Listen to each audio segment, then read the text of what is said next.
जिस लड़की पर वार किया इस मकान के आगे, वो यहाँ से जा रही थी और लड़का इस जगह पर छुपकर बैठा था। ये तंग गली है और ये क्राइम सीन आपको दिखा रहा हूँ। जो क्राइम सीन यहाँ क्राइम इन्वेस्टिगेशन टीम पहुंची और उन्होंने ये अपनी साइन करके गए। और ये तस्वीरें आपको यहाँ से 4/9/2025 यानी आज 4 तारीख 9वां महीना 2025 के इस साल में ये मामला हुआ है। टाइम लेकिन यहाँ नहीं दिख पा रहा है।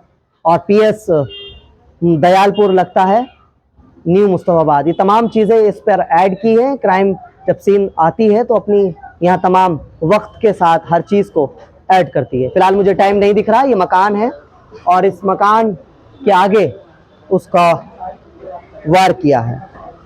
सीधी तस्वीर आपके सामने, ये क्राइम सीन है और इसी जगह पर लड़की पर वार हुआ।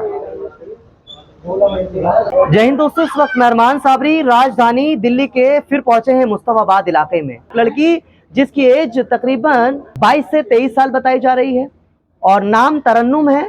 GTV हॉस्पिटल में जिंदगी मौत लड़ रही है। अब प्रार्थना और दुआ उसके लिए यही है कि वो किसी तरह उसकी जान बच जाए। मामला हुआ कि एक तरन्नुम नाम की लड़की कभी बाजार जाती है, एक दिन होता है, बाजार जाती है अपने काम से, और एक लड़का जो मैरिड है, अनमैरिड नहीं, मैरिड होने के बाद हाल ही में उसकी शादी होती है। लेकिन न मालूम क्या उस लड़की से, क्या तरन्नुम से उसका रिश्ता जोड़ा था या जोड़ रहा था वो, जबकि तरन्नुम नहीं चाहती थी कि मेरा रिश्ता इससे किसी तरह से जुड़े। ऐसी जानकारी मिली है उसके घर वालों से, उसके इलाके वालों से। तरन्नुम कभी बाजार पहुंचती है और फिर तरन्नुम का वही एक जो लड़का बताया जा रहा है हाथ भी पकड़ता है।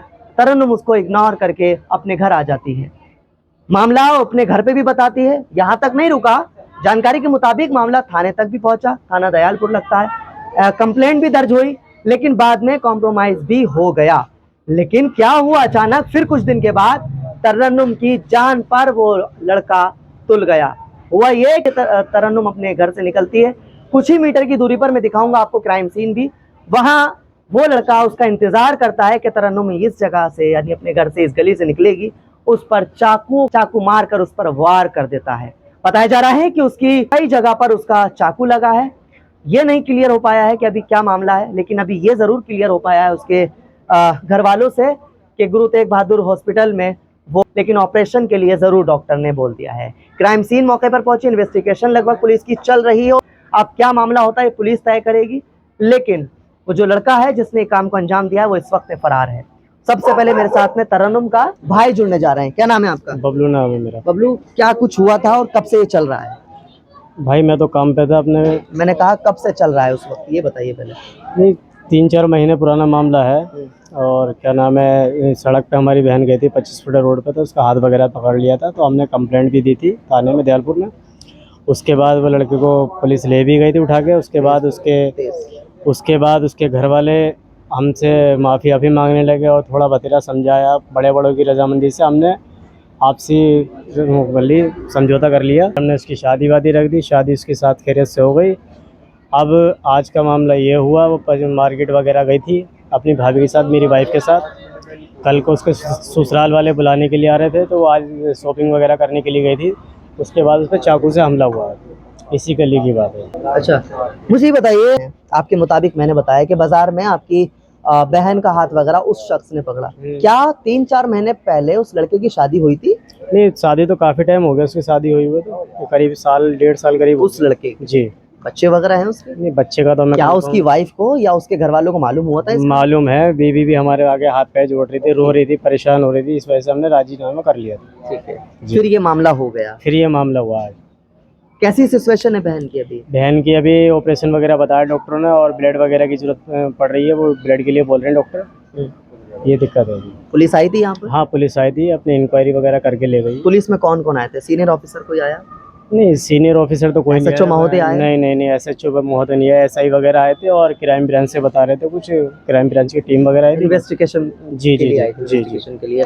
तो क्या अपील करना चाहेंगे अपने DCP नॉर्थ से या सीनियर ऑफिसर्स के लिए उस लड़के के लिए? मैं SHO महोदय साहब से भी और DCP साहब से, ACP साहब से ये रिक्वेस्ट करता हूँ कि इस लड़के को जल्द से जल्द पकड़ा जाए और इसे सख्त से सज़ा दी जाए, और हो सके तो इसको फांसी की सजा दी जाए, क्योंकि इसने भी किसी की जान से खेलने की कोशिश की है, तो इसे भी जीने का कोई हक नहीं है। बताया जा रहा है कि तरन्नुम की 10 दिन पहले शादी भी हुई थी, वो दुल्हन बनी थी और फिर अब जल्दी ही वो अपने घर को संभालती, लेकिन उससे पहले किसी एक चाकू से तरन्नुम पर वार किया। मेरे साथ में मुमानी ही है, फिलहाल पूछते हैं इनका। बात बताइए, जो आपकी भांजी के साथ हुआ है, क्या कार्रवाई होनी चाहिए? कार्रवाई इतनी होनी चाहिए कि उन्हें कड़ी से कड़ी सजा होनी चाहिए। अच्छा, जो कभी जिंदगी में बाहर निकल के आगे से कदम कभी उठाने न चाहिए, और एक के लिए करा जाए तो सारों को भरना पड़े। ऐसी कार्रवाई करनी चाहिए कि एक करें और सारे भरें, एक एक करें, सारी भरने पड़े। मगर जब एक करता है तो वो उन्हें जेल हो जाती है, 2-3 साल बाद छूट जाती है, उनका सीना चौड़ा हो जाता है। तो क्या होना चाहिए उनके लिए? सबकी धी बेटी है मुस्ताबाद में, किसी की छोटी है, किसी की बड़ी है, किसी की सियानी है, किसी की शादीशुदा है। अब ऐसे ही निकलती रहेंगे और ऐसे ही बाहर होते रहेंगे तो पब्लिक कैसे जिएगी? आप तरन्नुम की मुमानी मारेगा, क्या उससे पहले आपको नई तरन्नुम के बारे में पता था कि ऐसा कुछ हुआ है? पहले कभी कार्रवाई क्यों नहीं करवाई? नहीं, बाद में पता पड़ी थी, तो ऐसा कौन से वो थोड़ी कि आगे कोई इतने बड़ा कदम जो फिर उठा कॉम्प्रोमाइज कर देगा। दिया, इतनी अंदाजा नहीं था। इतना अंदाजा था कि जो छुरी है चाकू चला देगा। क्या नाम है आपका? रसीला कौन है आप तरन्नुम की? खाला खाला है, ठीक है। खाला दर्जा दे दिया आपने पड़ोसी होने के बाद, बहुत अच्छी बात है। क्या होना चाहिए तरन्नुम के साथ जिसने किया है उसके साथ? इंसाफ होना चाहिए इंसाफ किसको मिलना चाहिए?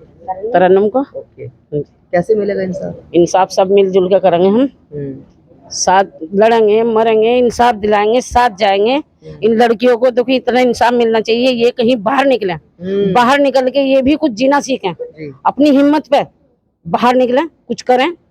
और ये कहीं जा नहीं सकती बच्ची। आपकी बच्चियां हैं? हाँ बच्ची हैं, वे कहीं जा नहीं सकती। कोई सिलाई भी है, कढ़ाई भी है, बाजार भी है, वो जाते हुए डरती हैं। अगर लड़कों ने कहीं देख लिया, उन्हें ब्लैकमेल करते हैं, घर मत बताना, तो वे लड़कियां क्या करती हैं? वे डरती हैं, फिर उन पर वारदात ऐसा करते हैं। वे लड़की डर से घर में कुछ बताती नहीं है, उन्हें ब्लैकमेल करते हैं, घर बताओगे तो हम तुम्हें मार देंगे, तो वे घर नहीं बताती। बाद में एंड ये होता है कि वो लड़की खराब है।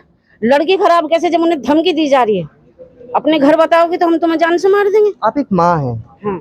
और जाहिर सी बात है बच्चों का चेहरा भी पढ़ लेती है माँ, बच्चे। और माँ से बढ़ के मुझे लगता है किसी भी किताब में नहीं है कि कुछ और है। क्या माँ को अंदाजा नहीं होता कि मेरी औलाद क्या कर रही होगी या कहाँ जा रही होगी? क्या माँ को अंदाजा नहीं लगता? मैं आपसे बात कर रहा हूँ, क्या लड़की के बारे में माँ अंदाजा नहीं लगा सकती? हाँ बिल्कुल लगाएगी। तो फिर क्यों इंतजार करे कि मेरी लड़की मुझे कुछ बताए? देखो, उस बात की तहकीकात निकालनी पड़ती है, जब तक कोई पता नहीं होगा उस तक तो पहुंचेंगे ना माँ बाप। दूसरी माओ को बताइए आप, हाँ जो देखेंगे आप। देखो, जब तक हमें पता नहीं चलेगा किसी भी माँ को, तो कैसे कदम उठाएगी? उसकी छानबीन करेंगे, उसकी तह तक जाएंगे। उसकी तह तक जाने में कुछ टाइम लगेगा, टाइम लगने से पहले कोई ऐसा हादसा हो जाएगा तो फिर क्या करेंगे? क्या करेंगे? वहाँ तो मजबूर हो जाएगा माँ बाप। क्या नाम है आपका? जी मेरा नाम शफीक रहमान। कौन है आप तरन्नुम के? मैं तरन्नुम का भाई हूँ मेरा। ओके, कैसे पता लगा और कब पता लगा? ये मुझे आज ही पता लगा, मैं ड्यूटी पर था तो मेरे घर से फ़ोन गया कि तुम्हारी बहन के चाकू मार दिया गया है। मैं यहाँ मौजूद जब यहाँ पर जब पहुँचा जी, तो मैंने वहाँ देखा कि भाई कैसे मारा, किसने मारा जी, तो मुझे बताया गया कि वहाँ ऐसे ऐसे चाकू मारा है और चाकू वहाँ पड़ा है। जी, मैंने कहा वहाँ सबसे पहले पहुँचो, चाकू को उठाकर न ले जाए एग्जैक्टली, और उसे मतलब प्रोटेक्ट करो पुलिस के आने तक। जी, तो हमने तुरंत पुलिस को कॉल की, पुलिस आई, क्राइम टीम आई, उन्होंने अपनी इन्वेस्टिगेशन की है जी, और बाकी आश्वासन दिया है कि कड़ी कार्रवाई उन पर करेंगे। जी, बाकी लड़की की हालत अभी काफ़ी क्रिटिकल है क्योंकि ऑपरेशन बोला है और ब्लड वगैरह अरेंज करना है। जी। अपनी बहन के लिए और दूसरों की बहनों के लिए, मैं कहता हूँ इस पूरी देश की बहनों के लिए क्या मैसेज आपका रहेगा? देखिए, सभी देश की बहनों के लिए मेरा यही मैसेज है, उनके परिवार वालों से, उनके जो पेरेंट्स हैं उनसे, कि अपनी बेटियों को इतना सक्षम बनाएं कि वो अपनी आत्मरक्षा खुद कर सकें। और सरकार से ये अपील है, कानून से ये अपील है कि ऐसे लोगों के साथ कड़ी से कड़ी कार्रवाई की जाए। उत्तर पूर्वी के DCP, additional DCP Sandeep Lamba ji जो क्षेत्र में अब अच्छा काम कर रहे हैं, उनसे भी मेरी अपील है कि ऐसे लोगों पर कड़ी से कड़ी कार्रवाई करें। बल्कि मालूम नहीं है कि दिल्ली के अंदर, खासतौर से उत्तर पूर्वी दिल्ली के अंदर, जब जब कोई ना कोई त्यौहार सर पे होता है, जब जब मर्डर या कोई बड़ा हादसा हम रिकॉर्ड करते हैं। ईद आने वाली होती है, रमज़ान में कोई बड़ा हादसा हो जाता है, रबीउल अव्वल कल ईद मिलादुन नबी है और गणेश चतुर्थी है, वो भी एक त्यौहार है। अब ये माहौल हो गया। बड़ी हैरत की बात कि तरन्नुम की 10 दिन पहले शादी हुई और उससे पहले एक लड़का उसको डिस्टर्ब करता था, एक बाजार में उसको परेशान भी किया, लेकिन उसने अपने घर वालों में आकर बताया। अभी तक तरन्नुम की शादी नहीं हुई थी जब वो लड़का उसको परेशान कर रहा था, लेकिन उस घर वालों को बताया, मामला दर्ज हुआ थाना दयालपुर में और फिर कॉम्प्रोमाइज पुलिस ने करवा भी दिया ताकि आपस में किसी तरह की दुश्मनी का माहौल ना बने। पुलिस कोशिश भी करती है कि कहीं ना कहीं कॉम्प्रोमाइज हो जाए, पुलिस से पहले घर वाले भी यही करते हैं। हो गया सब कुछ, अब शादी हुई तरन्नुम की। अब 10 दिन के बाद उस लड़की की भी साल भर पहले शादी हो चुकी है। उसने अपना उसी की गली में, तरन्नुम की गली में आकर के कुछ मीटर की दूरी पर आकर के उसने चाकू से उस पर वार किया। अब जिंदगी और मौत लड़ रही है। जाते जाते इतना ही कहूंगा, हिंदुस्तान हमेशा न्यूज के माध्यम से उन माओं को भी अलर्ट होना चाहिए, उनके घर वालों को भी, उन बेटियों की बात नहीं बल्कि बेटों की भी बात कर रहा हूं कि उनके फोन को जरूर चेक कीजिए कि आखिर क्या उनके साथ पर्सनल है। अगर कोई अगर उनके मोबाइल को चेक करता है, लड़की हो या लड़का, तो वाकई विलेम तैयार हो सकता है कि आखिर उनकी पर्सनल को क्यों चेक करे। वो माँ बाप के लिए बेटा या बेटी पर्सनल नहीं हो सकता। आपको ये तस्वीर दिखा रहा हूं और यही उम्मीद करूंगा कि आने वाले वक्त में कोई ऐसी खबर ना आपको दोबारा दिखाऊं कि बेटी हो या बेटा, औलाद औलाद होती है। एक इलाके वालों का या उसके घर वालों का उससे जरूर प्यार बना हुआ होता है। देखिए ना, यहाँ अब दुआएं होंगी, कल त्यौहार है और फिर त्यौहार में किसी के घर में खुशी होगी तो किसी के घर में अब गम का माहौल होगा। अपनी बेटियों के इंस्टाग्राम को भी चेक कीजिए, अपने बेटों के इंस्टाग्राम को चेक कीजिए। जो ऑनलाइन ऐप्स चल रहे हैं जिससे खतरा बन सकता है एक बेटी और बेटों का, जरूर चेक कीजिए कि आखिर उनकी जिंदगी में, उनकी लाइफ में कौन है और क्या चल रहा है। अगर आपके संज्ञान में ये रहेगा तो आपके बच्चे भी आपके संज्ञान में रहेंगे। बाद में फिर हादसा होता है, फिर रोना होता है और फिर सपुर्दे खाक होता है या फिर अंतिम संस्कार होता है। उम्मीद करेंगे कि तरन्नुम जल्द से जल्द सेहतयाब हो और फिर वो जो लड़का है वो सलाखों के पीछे हो। बहुत बहुत शुक्रिया आप लोग हमारे साथ इस खास खबर के साथ जुड़े। Thank you very much.